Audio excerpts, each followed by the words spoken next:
What's going on, everyone? Gourmet here. Today I've got the top 3 tactics I've created for you guys this year. That is what we'll be going over in today's video. If you guys happen to enjoy, please leave a like, comment, and subscribe. Subscribing is 100% free, so want to hit that sub button. Also, I'll be linking the Discord down below, which is where you'll be able to download all 3 of these tactics from, if you guys would like to give any of these a go. And also down below in the description, I'm going to be linking you guys a link that will allow you to save 29% on your pre-order for FM23 through Fanatical, which you use code FM23 Gourmet and you will be able to save that 29%. But without further ado, let's get into the video. So starting at number 3, it is Gourmet's 4-3-3 possession tactic. I have covered this multiple times.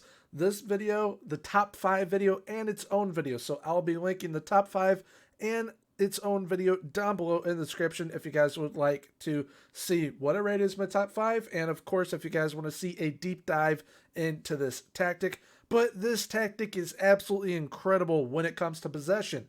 That is the ultimate goal, what I was trying to achieve with this tactic. I wanted 60% plus, and I was able to get 62% average possession over the Premier League season.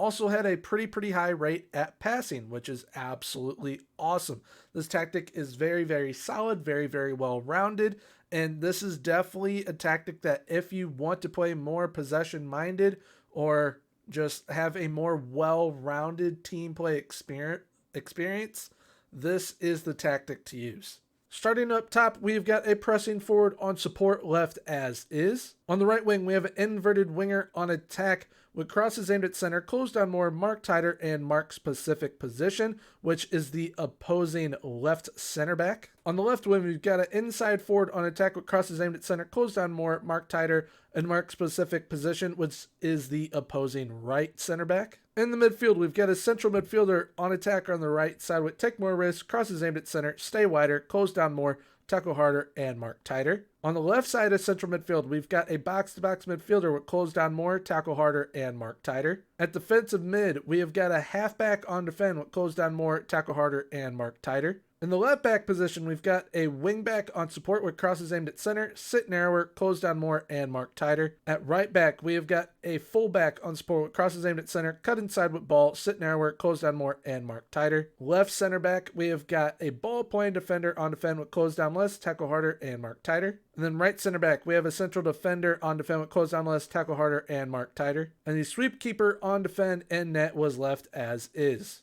Now when we are in possession of the ball, it is played with a fairly wide attacking width, play out from the defense, low crosses in the final third, much shorter passing directness, and much lower tempo. When in transition, catch press and counter and roll the ball out. And once out of possession, it's a much higher line of engagement, a higher defensive line while forcing the opposition to the outside. Use tighter marking, much more often trigger press, aka much more often pressing intensity, prevent short goalkeeper distribution, and stay on feet. The reason why I have stay on feet on is because I find that players go into challenges in a much more smarter manner, and they don't acquire as many cards. But if you want your players to get more stuck in, definitely feel free to do that. This tactic is also played with a positive mentality. It can be played with an attacking mentality, but I would prefer personally to play it with a positive mentality or a balanced mentality, especially if you're playing with like a Fulham going up against Liverpool. You will want to play it with a balanced mentality, but if you're a Man City going up against a Liverpool or Manchester United, you're definitely going to want to go positive. Coming in at number 2, it is Thors Hammer, which I have used throughout the year since the beginning of FM22. Absolutely love this tactic. Something about playing narrow this year in FM22 has just been really fun to do, but also it plays really well within the match engine. So Thors Hammer really exploits it being a viable tactic to use because the wingback play is absolutely insane and your attackers are very potent.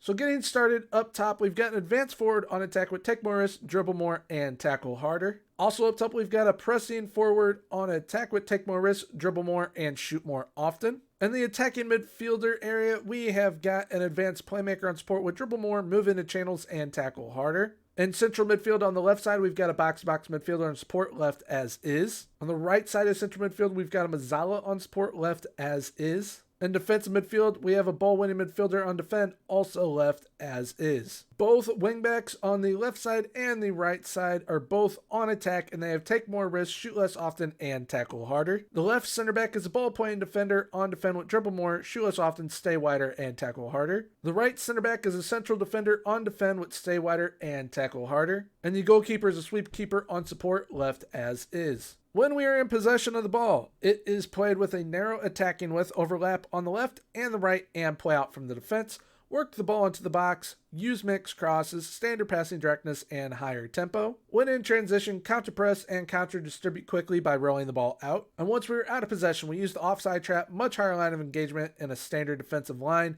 much more often trigger press, and prevent short goalkeeper distribution. Now with this tactic, it is played with a balanced mentality, but this is a tactic that you can definitely get away with playing balanced, positive, or attacking.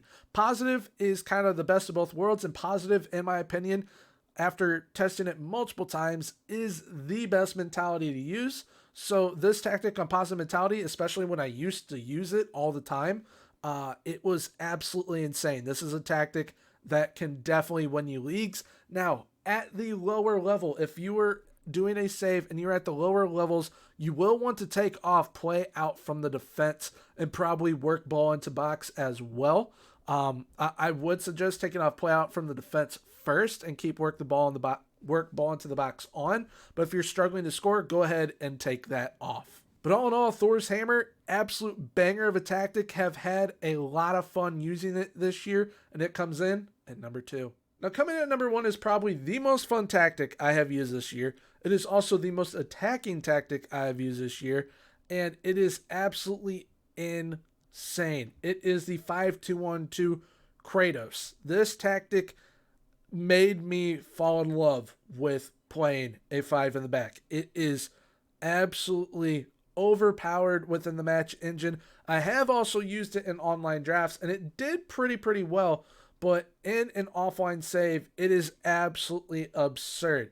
With the test that I did with this tactic, allowed PSG to finish in first in the league. Gee, imagine that, because they're absolutely insane. But they scored over 140 goals in the league, which is insane. Allowed AS Monaco to finish in second. They did absolutely absurd. Allowed Strasbourg to finish in third and win the French Cup, which is not easy to do. So it had the teams finish 1, 2, 3. This tactic is definitely a number 1 type tactic.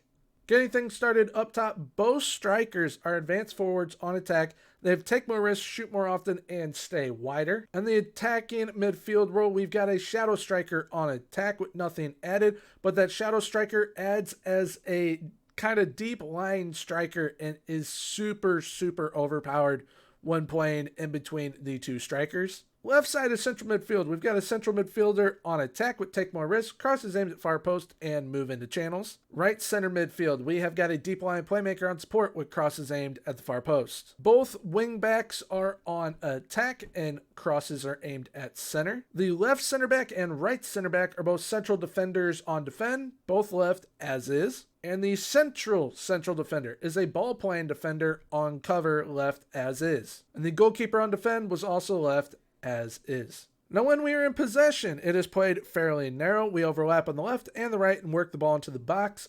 We use low crosses in the final third, standard passing directness, and higher tempo. When in transition, counter press and counter distribute quickly by throwing the ball long. And then once we're out of possession, much higher line of engagement and higher defensive line, and more often trigger press. Now, this tactic is played with an attacking mentality. It is meant to be played with an attacking mentality. However, if you do have the lead and you kind of want to secure that lead, you then go down to positive mentality. That is what I have found helps me the best with securing and holding on to a lead with this tactic. When in possession, if you are struggling to score a goal, you definitely want to still overlap on the left and the right, but then you tick up one more to extremely high tempo. You take off, work the ball into the box, and for some reason, it really helped the tactic and the team play better once I did that, say from the 70th minute on, when you really need a goal to either get back level or you want to go for that win. Just doing those two simple things really help. That is it for today's video. The top 3 tactics that I've created for you all this year. Hope you guys give these 3 a go. Once again, All of them will be downloadable in the Discord, which is linked down below in the description. I'll also be linking their videos down below in the description as well. So you guys, if there is a tactic out of the 3 that you really want to give a go, but you want more in-depth analysis on, you guys will be able to check out those videos as well. Also be linking the top 5 tactics down below also, and that discount code for you guys to get 29% off of your pre-order for FM23, so make sure to check that out as well. But if you guys have enjoyed today's video, please leave a like, comment, and subscribe. Subscribing is 100% free, so why not hit that sub button. And until next time, have a good one. Bye-bye.